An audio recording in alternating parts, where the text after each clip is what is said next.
Hey guys, what's up? My name is Shanwen and today, alika, pag-usapan natin itong naging video ni Copper C. Lapid, no? Ito pong video na to ay 1 year ago. And dito, binatikos niya actually, hindi lang naman si Raffy Tulfo, but yung ibang mga senador. However, medyo may weight dito yung pagbabatikos niya kay Raffy Tulfo. And while I was watching this, na-recall ko yung naging video ni Attorney Claire. If you recall this one, nag-create ng video si Attorney Claire 2 months ago, sabi niya rito, Senator Raffy Tulfo, conflict of interest. Di nakaw ng pera, pero nakaw ng oras, magnanakaw pa rin.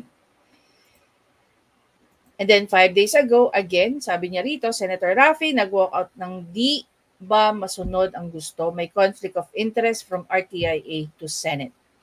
Okay? Balikan natin dito si Copper C. May mention kasi ditong batas, which is yun yung RA 6713. I recall that dun sa mga videos ni Attorney Claire, she made mention of conflict of interest and divestment. Okay? Yan. Pakita natin. Doon sa mga nakapanood na ng video na ipinakita ko sa inyo from Attorney Claire, na-mention niya itong dalawa. And she even defined it. Alam naman natin kung paano mag-present si Attorney Claire. Every time na may video siya, normally, nilalabas niya pati definition. So we can fully understand what she's talking about. Okay? Balik tayo dito kay Copper C. Sasabihin ninyong yan for a good cause, kinukumutan nyo eh. Hindi ba? Bakit? Ito merong gumawa ng sulat na naka-upload sa social media. Hindi ko alam kung ano pangalan nitong taong ito. Ipinasa lang sa atin ito mga kaibigan Pero ito'y kalat na sa social media. Dahil ito sa pagsagot ni Tulfo na binibigyang kasalanan pa ang publiko. Ano yan? Ang tawag sa iyo at saka sa mga kasama mo, insensitive kayo sa inyong mahalay na pagtatanghal. Ito, binanggit nitong isang sumulat ng kanyang saloobin kung ano yung batas na nagbabawal sa ganyan. Sabi nitong sumulat, Dear Senator Raffy Tulfo, tao lang din kayo pero tao kayo ng mga senador at presidente. Tao kayo ng mga senador at presidente. You have a higher calling and a greater moral duty and responsibility. Yan ang sabi niya. Tama, tao ka. Kasi nga, pag public official ka na, huwag mo nang gagawin yung ginagawa mo na alam mong mapupunan ng taong bayan. At meron tayong batas, tandaan ninyo, yung Republic Act 6713. Yun ang gumagabay sa lahat ng nasa gobyerno kung paano mo gagampanan ang iyong tungkulin habang ikaw ay nanunungkulan sa gobyerno. Hindi bali nang si Robin Padilla ay maraming asawa nung siya po ay hindi pa senador. Kailangan katulad ngayon ang asawa na lang niya si Mariel, di ba? Nag-Muslim siya. Kulang yan. Dagdagan mo pa ng 3, di ba? Para mabigyan natin ng justification ang kahalayan. Di ba ho? Ito sabi, kung nagbabasa po kayo ng batas, yan, you will know that under Republic Act, ito na, binabanggit na, 6713, or the Code of Conduct and Ethical Standards for Public Officials, you are covered, sakop ka, by the norm. Kung ano yung dapat na... Bakit may pagdiin dito si Copper C? gawain ng mga public officials at ng empleyado. Simple living. Sa simpleng pamumuhay. at nasasaad sa batas na yan, public officials and employees and their families shall lead modest lives appropriate to their positions and income. They shall not indulge in extravagant or ostentatious display of wealth in any form. Mga kaibigan, sa bagay, sanay na mag-display itong si Rapi Tulfo tsaka yung magkakapatid na yan ng ito yung part na medyo interesting. Siguro kung nabubuhay to si Ka Percy, nakatikim na rin to ng nakatikim na rin to ng kakaibang hagupit ni Idol. Na ostentation. So, pakinggan mo, medyo may ini-insinuate dito si Ka Percy. Na pag-display ng kanilang kayamanan, kaya nga marami ang nagtatanong sa kanila, paano kayong yumaman ng ganyan? Saan nyo kinuha yung kayamanan ninyo? Wala pang YouTube nun ganyan na sila kung dumisplay. Ang mga sasakyan ang dami, convoy, mga kaibigan. He's talking about Rafi Tulfo here and the Tulfo brothers, I guess. Balikan natin. And listen. Wala pang YouTube. Wait. Paano kayong tatanong na ostentatious? Na pag-display ng kanilang kayamanan, kaya nga marami ang nagtatanong sa kanila, paano kayong yumaman ng ganyan? Saan nyo kinuha yung kayamanan ninyo? Wala pang YouTube nun ganyan na sila kung dumisplay. Di ba nga abroad si Idol? So may pera sila, may kaya sila. I don't know kung anong sinasabi rito ni di ba, ni Ka Percy. Ang mga sasakyan ang dami, convoy, mga kaibigan. Ang sabi pa nito, inappropriate yan di ba? Sabi nga dito sa batas ang mga public official, mga empleyado, kasama ang pamilya nila, ang dapat manguna. If you're a business owner, then animated explainer videos are the best way to capture attention. Sa payak na at nararapat sa kanilang posisyon at kinikita. Yan ang sabi sa batas. At nakita raw niya ang video ni Angara sa kanyang party. It was extravagant, mga kaibigan. Talagang hindi lang maluho, sobrang maluho. It was ostentatious. No one can disagree with that if they watch it. Yun, napanood naman ninyo kanina. Di ba?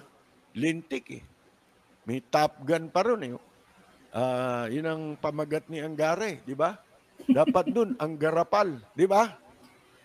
Ang mga garapal, ayan po, actually, sabi nitong sumulat, more than you and other senators, ang problema talaga sa party andun sa carefree and lazy BBM. Kung hindi mo pa alam, Senator Rapi, party ng party halos si BBM mula nang siya'y manalo. For your information, wala pa din tayong Secretary of Health. Wala pa ding aksyon sa transport crisis. Take note guys, 1 year ago na to. So, na yan? Kumbaga, yung Department of Health, alam naman natin kung sino ng DOH Secretary. Yung traffic, ganun pa rin. Wala naman na bago. Sa EDSA at buong Metro Manila. FYI din, for your information din.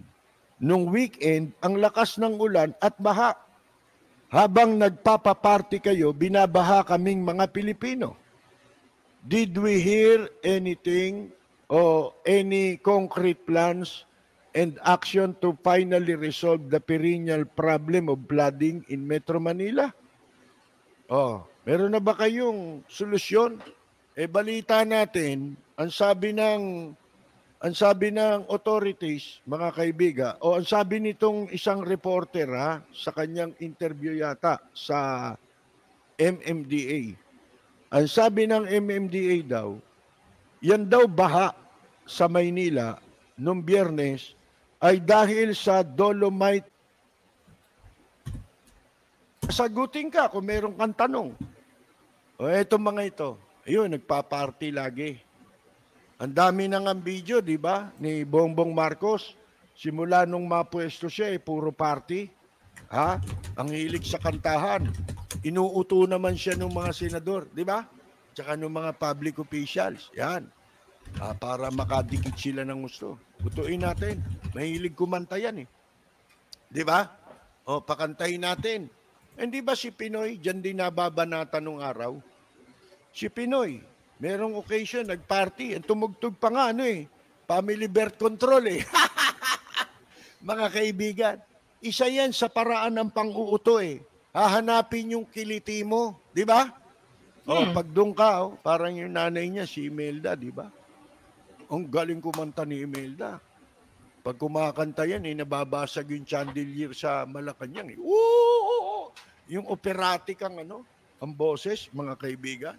Kumakalog yung kaya hindi lang lindol, kumakalog yung mga chandelier dyan eh. Hindi pag kumanta na si Imelda, mga kaibigan, nang dahil sa'yo.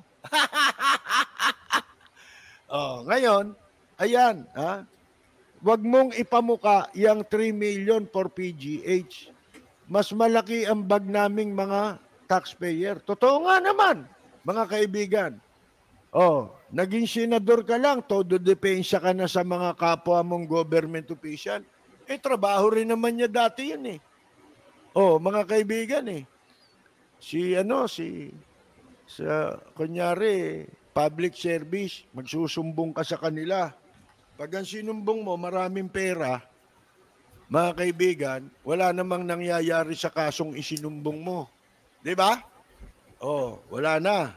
Bakit? Nakausap na nila yung isinumbong mo eh. Yun ang may pera, yung isinumbong mo eh. Ikaw, wala ka naman pera eh. Di, nagamit ka pa sa pagkakaperahan.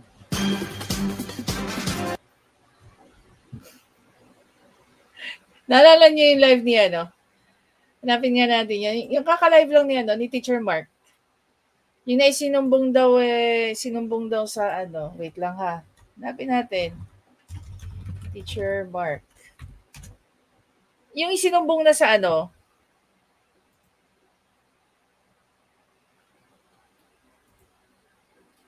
sa RTIA. Ito.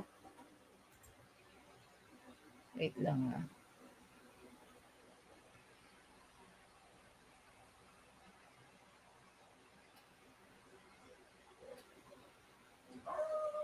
Wait lang natin.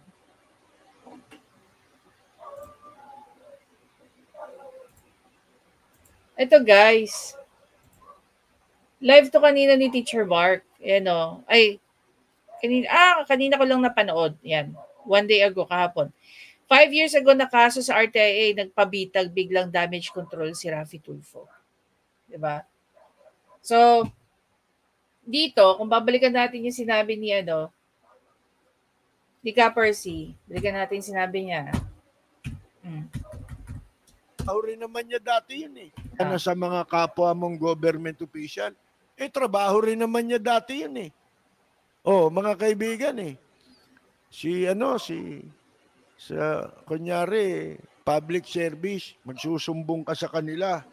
Pag ang sinumbong mo, maraming pera, mga kaibigan, wala namang nangyayari sa kasong isinumbong mo. Diba? Balikan natin tong video niya, ni Teacher Mark. Ayan, 5 years ago, nakaso sa RTIA, tapos nagpabitag uli kanina. Same company, same people lang involved.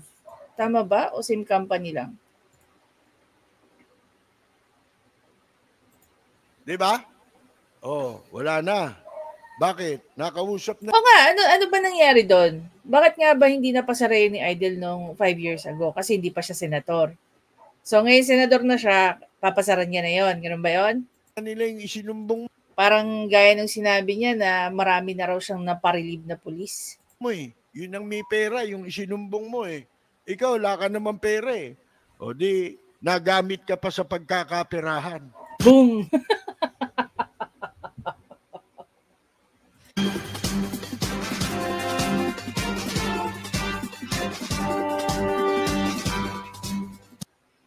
So here guys, obviously, hindi lang si Attorney Claire ang naunang nakapansin regarding sa RA 6713. Okay? Hindi lang na-emphasize dito kay Ka-Percy yung tungkol sa conflict of interest at saka dun sa divestment. Na diniscuss naman ni Attorney Claire dun sa kabila niyang sa dalawa niyang video with regard dun sa conflict of interest. Okay? So, hindi lang kasi natin napapanood yung video ng ibang tao. Gaya nito, kay Ka-Percy. Diba? Isang taon na to eh. Oh. Kailan niya ba ito, Oh. Magdadalawang taon na. By August 9, 2024. At ngayon lang natin nakita. Tsaka tingnan niyo yung number of views lang nito after 2 years, 90,000. Diba? Same with dun sa isang video ni Attorney Claire. Oh, 42,000. Yung isa naman, 39,000 5 days ago. It is very important, no, na yung mga pinipresent sa atin nila Attorney Claire, nila Attorney Libayan, kahit nila Teacher Mark, nila Mang Temyong, Kaayo, at saka si Derek, sila Paco, sila Reg Adams, yun nasa community natin. Lahat po kasi yan may weight. No? Importante that we are informed, that we understand yung mga bagay-bagay kasi at one point, baka pwede natin siyang gamitin, no, for our own protection. Okay? Kung bakit nagtsatsaga itong mga abogado natin na i-educate tayo. Okay? Maliban sa elevate yung way of thinking natin, but for us to be equipped now with informations that eventually will gonna protect us. Okay?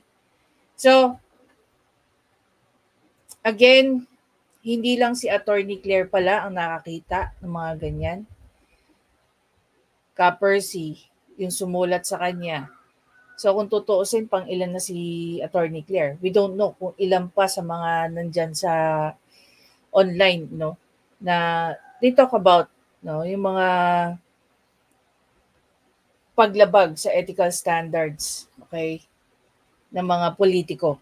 Not only the senators but the politicians as a whole. Mapa-congressman ka man, mayor ka man, kagawad ka man, o kung ano-ano pa, as long as ikaw ay nagtatrabaho sa gobyerno. Besides, itong RA 6713, hindi lang naman niya kino-cover yung mga public officials eh. Per se, di ba?